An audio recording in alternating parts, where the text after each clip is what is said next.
Om Swastiastu. Okay, allow me to introduce myself. My name is Komali Putra Kusumardana with SIN 2413031005. In this presentation, I will explain the answer to question about lipid metabolism, fatty acid degradation, and synthesis. Jadi pada presentasi kali ini saya akan jawab pertanyaan LKM yang ketujuh dengan materi berjudul metabolisme lipida, degradasi dan sintesis asam lemak.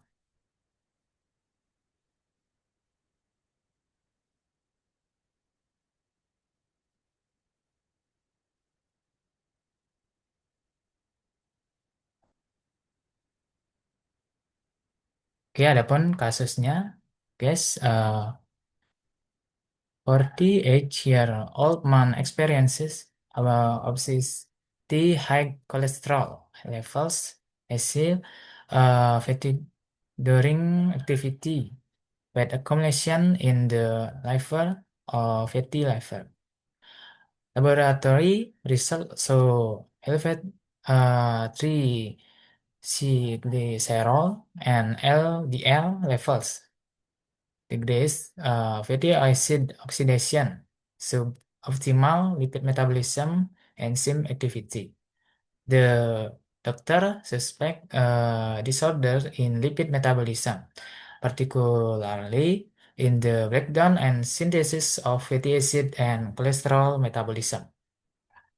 Jadi, eh, adapun kasusnya yaitu seorang pria berusia 48 tahun mengalami obesitas, kadar kolesterol yang tinggi, mudah lelah saat beraktivitas, kemudian penumpukan lemak di hati.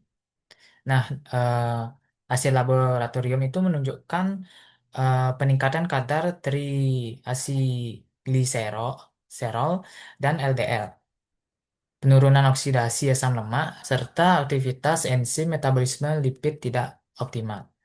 Nah, dokter menduga adanya gangguan pada metabolisme lipida, terutama pada proses pemecahan dan sintesis asam lemak, serta metabolisme kolesterol. Nah, kemudian ada pun pertanyaannya yaitu question number one, explain the meaning of lipid metabolism and its role in providing energy for the body. The answer, lipid metabolism encompasses all biochemical processes involved in the catabolism, breakdown, and anabolism or synthesis of lipid to maintain energy homeostasis. Lipid serves as the major long-term energy reserve, producing an high amount of ATP through fatty acid oxidation. Additionally, lipid play structural roles in cell membrane and act as precursor for steroid hormones and bile acid. Jadi pertanyaan yang pertama itu, jelaskan pengertian metabolisme lipid dan perannya dalam penyediaan energi bagi tubuh. Nah, eh,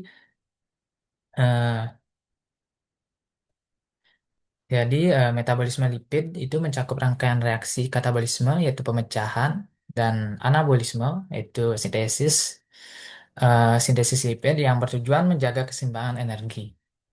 Nah, lipida berfungsi sebagai cadangan energi utama karena menghasilkan ATP yang dalam jumlah yang besar.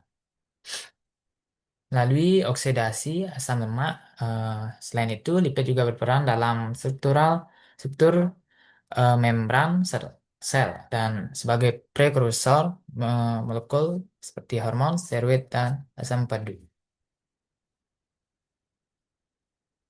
Question number two, describe the main stage of the beta oxidation of fatty acid in the cell, including the location of the process. Beta oxidation is the process by which long-chain fatty acid are degraded into acetyl CoA in the mitochondrial matrix. And step one, activation. Fatty acid CoA and to acyl CoA requires ATP. Number two, transport entry to mitochondria via the carnitine cell. Number three, beta oxidation cycle. Number one, dehydrogenation to FADH2. Hydration, dehydrogenation, NADH, and the last point, telolysis to acetyl CoA plus sulfonate acyl CoA. The resulting acetyl CoA enters the citric acid cycle for further ATP production. Jadi pertanyaan yang kedua itu yaitu jelaskan tahapan utama beta oksidasi asam lemak di dalam sel, termasuk lokasi proses tersebut. Jadi beta oksidasi itu adalah proses pemecahan asam lemak rantai panjang menjadi asetil CoA di yang terjadi di mitokondria. Nah, tahapan rincinya itu yang pertama itu aktivasi asam lemak plus CoA akan menjadi hasil CoA yang membutuhkan energi atau ATP. Kemudian transport carnitin itu masuk ke dalam matriks mitokondria. Ketiga itu siklus beta oksidasi yang berulang. Itu tahapannya dehidrogenasi yang akan menjadi FADH2, kemudian tahap dehidrasi, kemudian lagi dehidrogenasi yang akan menghasilkan NADH, serta tiolisis, yaitu asetil CoA plus asil CoA yang baru. Nah, asetil CoA ini kemudian masuk ke dalam siklus Krebs yang akan menghasilkan energi lebih lanjut. Next question. Based on the case, why can decrease fatty acid oxidation cause fat accumulation in the body? The answer, this beta oxidation leads to when one accumulation of fatty acid which are re-esterified into 3-glycerol. Point two, development of fatty liver due to lipid deposition in hepatocytes. Point three, decrease ATP production causing fatigue. Last point, elevate blood lipid levels or hyperlipidemia. The reflects an imbalance between lipid degradation and synthesis. Jadi pertanyaan yang ketiga itu, berdasarkan kasus, mengapa penurunan oksidasi asam lemak itu dapat menyebabkan penumpukan lemak dalam tubuh. Nah, penurunan beta oksidasi ini akan menyebabkan akumulasi asam lemak yang dimana disimpan sebagai triacylglycerol, kemudian terjadi fatty liver akibat deposisi lemak di hati. Kemudian penurunan energi atau ATP yang akan menyebabkan tubuh cepat lelah, serta peningkatan lipid darah, yaitu hiperlipidemia. Nah, hal ini akan menunjukkan ketidakseimbangan antara lipogenesis, yaitu sintesis, dan lipolisis, yang yaitu pemecahan.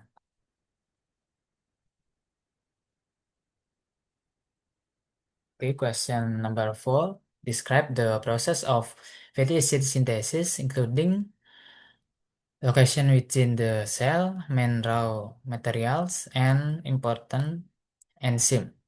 The answer, fatty acid synthesis occurs in the cytoplasma, mainly in the liver.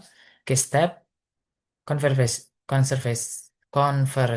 of acetyl CoA to malonyl CoA by acetyl CoA carboxylase. Point two, chain elongation by fatty acid synthesis. And number three, reaction using NADPH. Key features. Point one requires energy or ATP and NADPH two, NADPH. Point two regulate by cellular energy status. Jadi pertanyaan yang berkeempat, jelaskan proses sintesis asam lemak termasuk lokasi dalam sel, bahan baku utama, serta enzim pentingnya. Jadi sintesis ini terjadi di dalam sitoplasma, terutama di dalam hati. Nah, tahapannya itu pertama asetil KOH, CoA akan melonil KOA oleh asetil KOA karboksilase. Kemudian pemanjangan rantai oleh fatty acid sintase. Kemudian akan mengalami reduksi menggunakan NADPH. Kemudian ciri pentingnya itu menggunakan energi, yaitu energi ATP dan NADPH, serta dikontrol oleh status energi dalam sel.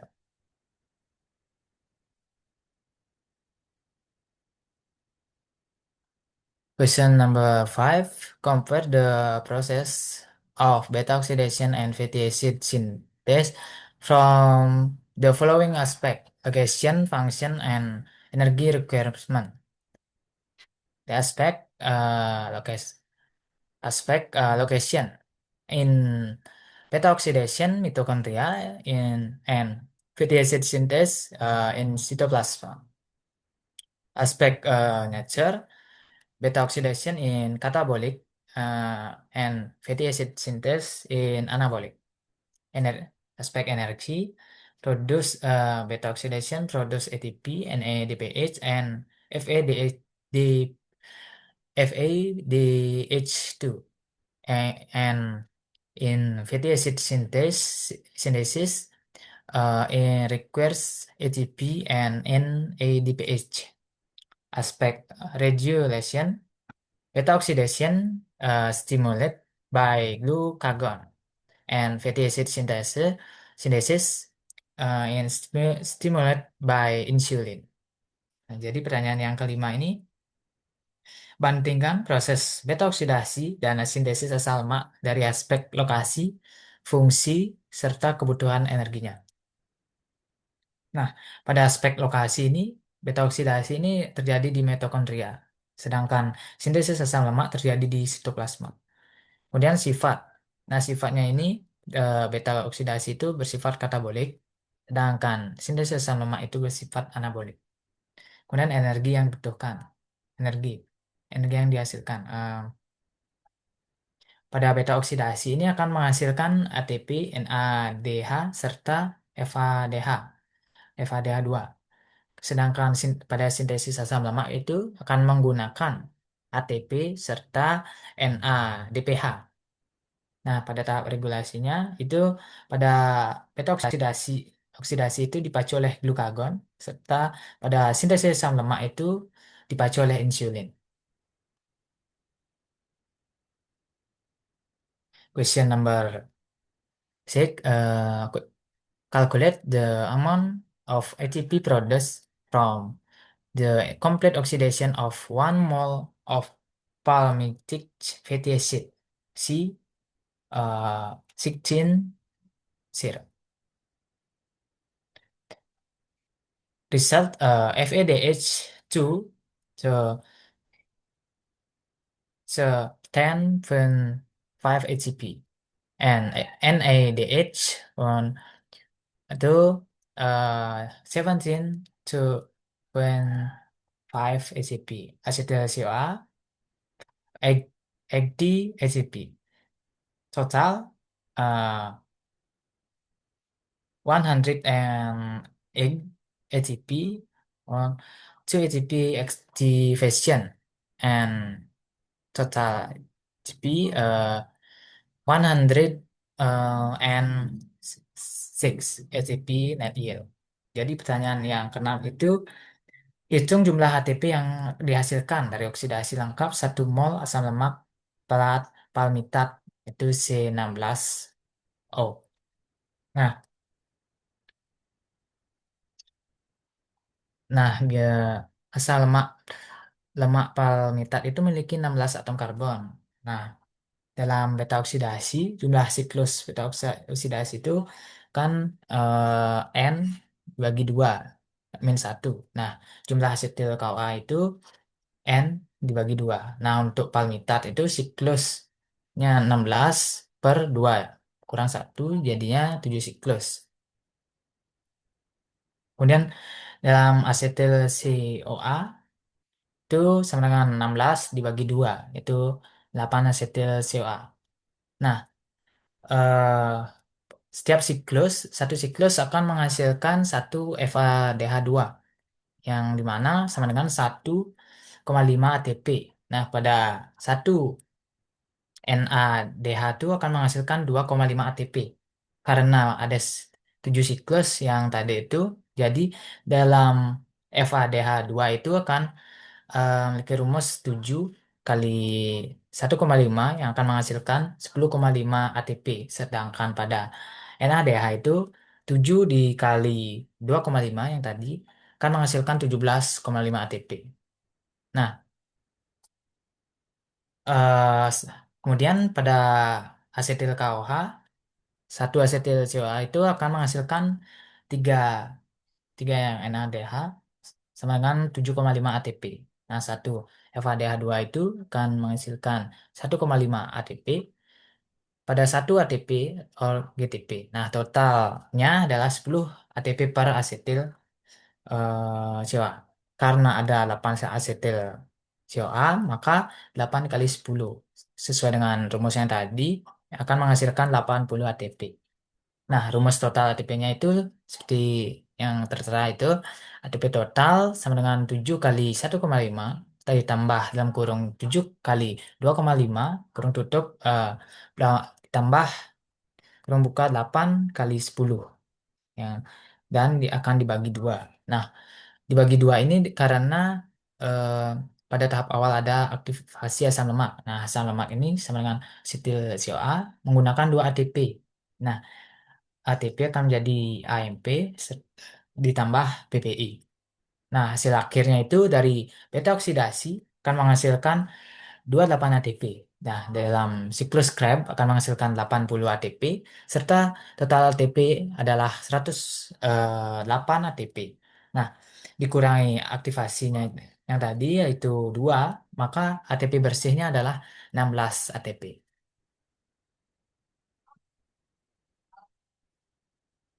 Question number 7. Explain how 3-C-glycerol are synthesized, broken down, or lipolysis, and their role in energy strong. The answer synthesis or lipogenesis. When one glycerol, 3 phosphate plus fatty acid can 2,3-C-glycerol. When two strong in adipose tissue. Breakdown or lipolysis. Hormone catalyzed by hormone sensitive lipase. When two produce free fatty acid and glycerol. The function long-term energy strong. Point two energy short during fasting. Jadi pertanyaan yang ke-8 itu jelaskan bagaimana trisilgliserol disintesis serta dipecah atau lipolisis serta peranannya dalam penyimpanan energi. Nah, jadi em, pada metabolisme triasil gliserol itu pada tahap sintesis atau lipogenesis itu kan gliserol 3 fosfat itu ditambah asam lemak akan menghasilkan triasil gliserol. Kemudian yang akan disimpan di dalam jaringan adiposa. Nah, pada tahapan lipolisis dikatalisis oleh hormon sensitif lipase yang akan menghasilkan asam lemak bebas plus gliserol. Nah, peran utamanya itu adalah sebagai cadangan energi jangka panjang, kemudian sebagai sumber energi saat puasa. Seperti itu. Oke, next question. Question number 8. Explain the process of cholesterol synthesis and the role of the cholesterol in the body. Cholesterol is synthesized from acetyl-CoA via the mevalonate pathway. Coenzyme HMG-CoA reductase rate limiting step. The function structural component of cell membranes, precursor of steroid hormones, thus buoyant formation of bile acid and vitamin D. Jadi pertanyaan yang ke-8 ini jelaskan proses sintesis kolesterol dan peranannya di dalam tubuh. Nah, kolesterol ini disintesis dari asetil CoA melalui jalur mevalonat. Nah, enzim kuncinya itu adalah HMG-CoA reduktase yang merupakan tahap pembatas laju. Kemudian fungsinya itu komponen sebagai komponen membran sel. Kemudian prekursor hormon steroid. Kemudian membentuk vitamin T dan asam pedu. Next question. Question number 9. Analyze of the role of insulin and glucagon hormones in regulating lipid metabolism. The insulin fed state stimulates fatty acid and TAG synthesis, inhibits lipolysis. Glucagon, fasting state, stimulates lipolysis and enhances beta oxidation.